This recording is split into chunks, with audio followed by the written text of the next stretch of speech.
C'est dans le but de définir les priorités opérationnelles pour l'année 2025 que le Haut Commissariat pour les réfugiés, HCR en sigle, sous-délégation de Kalemi, en collaboration avec la Commission nationale pour les réfugiés, CNR en sigle, a organisé ce jeudi 19 septembre 2024 à l'hôtel Victoria Palace de Kalemi, un atelier de discussion très importante avec les acteurs clés et des partenaires œuvrant dans la zone d'opération de la sous-délégation du HCR à Kalemi. Madame Cathy Daniel Moni, chef de la sous-délégation, a ouvert les discussions en soulignant l'importance de cette rencontre. Pour elle, cet atelier est une occasion unique pour dialoguer directement avec les partenaires pour identifier les priorités qui guideront les actions pour l'année à venir. Aujourd'hui, c'est véritablement un travail d'échange parce que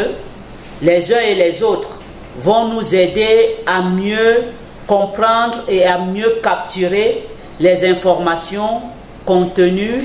dans les documents de stratégie tels que voulus par la représentante du HCR en RDC. Au cours de cette rencontre, divers sujets ont été abordés, allant des besoins immédiats à des stratégies à mettre en place pour trouver des solutions durables en faveur des réfugiés, des personnes déplacées internes et des retournés, ainsi que des rapatriés, comme indique ici l'administratrice de protection au HCR, Ariane Campingwe. Qu'est-ce que le HCR entend par les solutions durables et qu'est-ce que nous pensons faire ensemble, bien sûr, avec les populations, parce que c'est d'abord les populations qui décident des solutions durables et puis bien sûr avec les autorités, parce que c'est eux les premiers responsables de la protection et de la recherche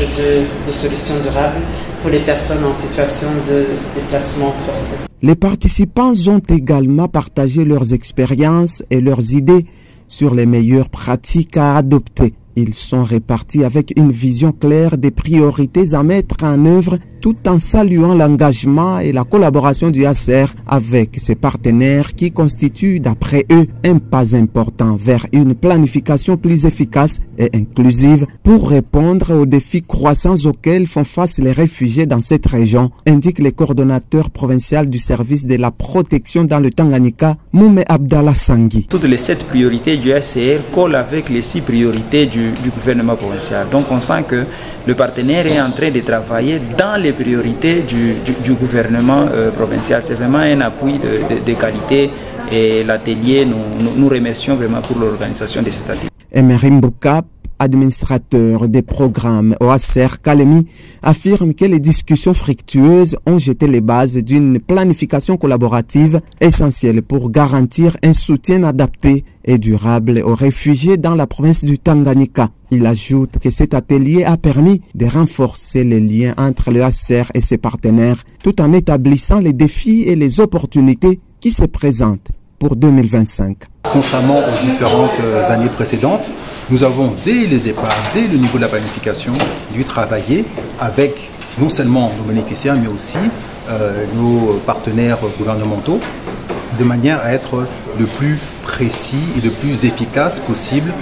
dans nos implémentations et dans nos activités de 2025. À l'issue de cet atelier de discussion, d'autres activités ont été projetées par les Hauts Commissariats pour les réfugiés en collaboration avec la CNR.